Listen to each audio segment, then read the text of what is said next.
thing out. Week 2 games of the week. Hey, maybe I should give a little intro for that, since we haven't done it in a while. Let's give it, week 2, baby.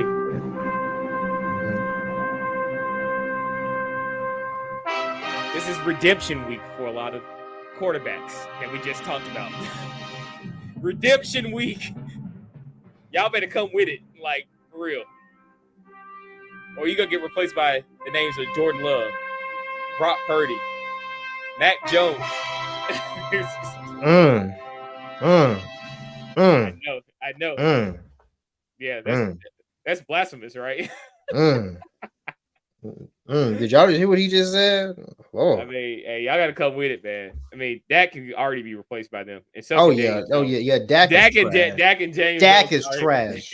Look. I'm not gonna lie, man. If you have Dak Prescott in your starting lineup, I'm losing respect for you. I'm not even gonna lie. I lose respect for you as a man. I'm not even gonna lie. Hey, man, that's crazy. Put some respect on my name.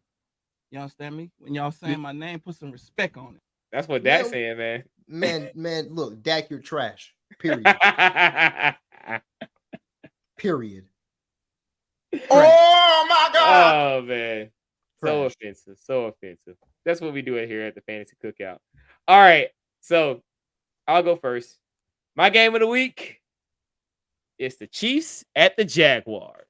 Chiefs at the Jaguars, and you know why? I'm a T-Law Ridley guy. I love the stack. I think the Chiefs defense will be better now that they got Chris Jones signed on to a 1-year contract. After they got embarrassed last week, I guess they had to go and just sign him back on because they're like, oh man, we might be losing some more games. We need all the weapons we can get. So I would not start the Jaguars defense against this because Pat Mahomes always finds a way. But I do think T-Law and the Jaguars will win this one because Calvin Ridley is that guy. He is that guy. I don't think, dude, he was getting open. I mean, he looked as good as I said he looked in the preseason, man, in practice. That infamous practice. Hey, Calvin Ridley's that guy. Listen, we talking about practice. Not a game.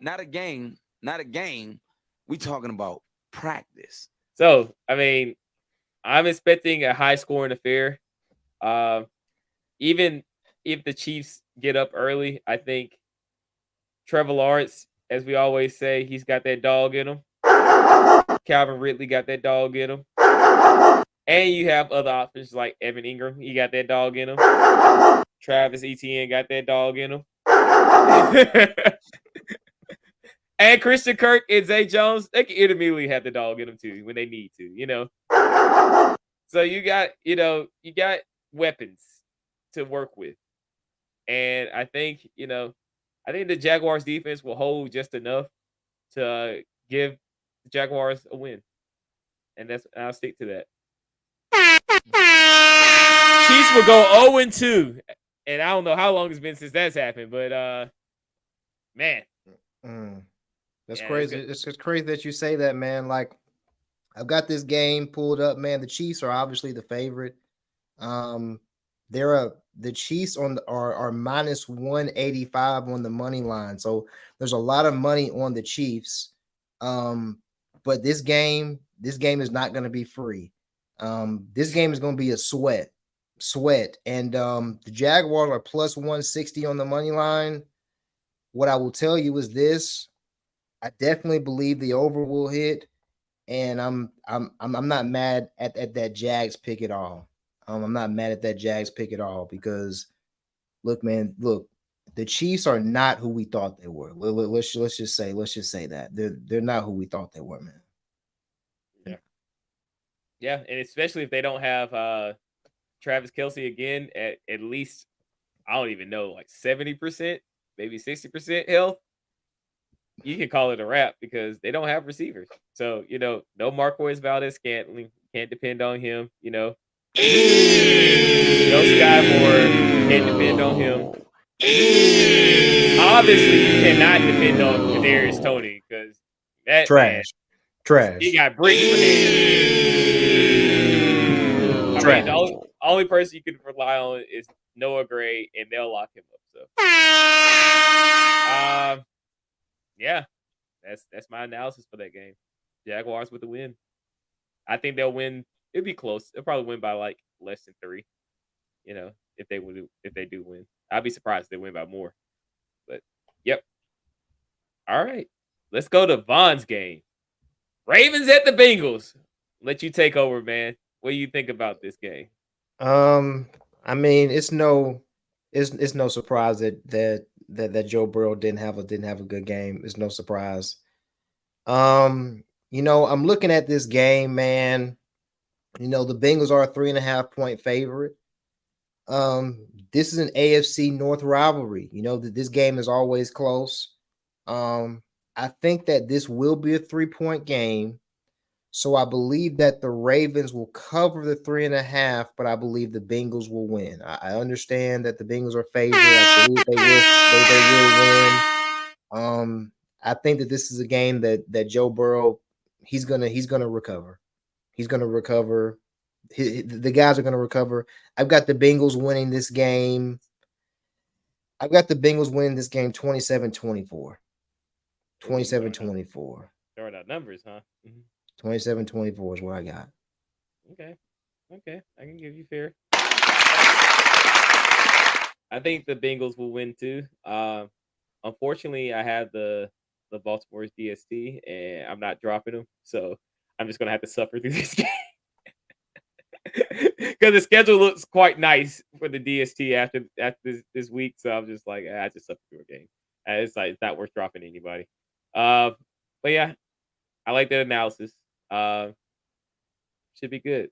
And I guess we can both tag team this last pick because Marque gave us his.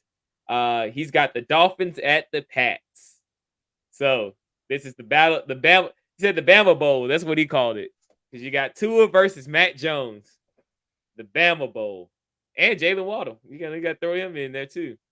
I think the Dolphins are gonna have their way with them. I think Pats will keep it somewhat close because they do have a pretty competent defense. They'll hold it down just enough so they can keep it close. But in Mac Jones, he'll throw a couple touchdowns. I don't think Juju will get as involved. I think Kendrick Bourne will still do his thing. We'll see what happens with that offense. I mean, Ramondre, that whole thing with him and Zeke, I don't know how that's gonna turn out. I mean, I hate it for Ramondre Stevenson owners because Zeke is a cog in your fantasy production because you don't know if he's going to get goal line work. He could be the touchdown vulture. Perfect example would be like back in the Cardinals land when Chase Edmonds was there doing all the work, and then James Conner comes in less than 5 yards to the goal line, and he goes in and runs touchdowns. And so you'll have like 20 yards with 4 touchdowns. So it's like it's like, yeah. And so you're not getting any fantasy production out of the guy who's worked you all the way down the field. And could that possibly happen with New England? Maybe. You don't know what's going to happen. So, and he's got the Dolphins winning. So I agree with that analysis. Dolphins win. What do you think? Since you're the numbers guy, how much do you think they win by? I'm looking at this game. Dolphins are favored. This game is -160 on the money line. As I look through all of the games on this slate, I would have to say this is my lock of the week. Miami Dolphins money line. It's not even close. This will be free. The Dolphins will. This will be free, guys. This is free. The Dolphins are going to destroy these guys. They're going to destroy these guys.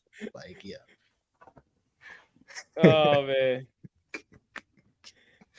Dang, man. Yeah. Dolphins for the win, man. Dolphins yeah. for the win. Definitely. Oh man. Well, thank you for your expert analysis, Mr. Gambler. Love it. I love it. Adding a whole different layer to our fantasy cookout production, man. Hey, Yes, sir. I think that's all we got, man. Cool. I think we good. So, as always, it's gonna play one Oh sound out my that didn't need God. to play. But as we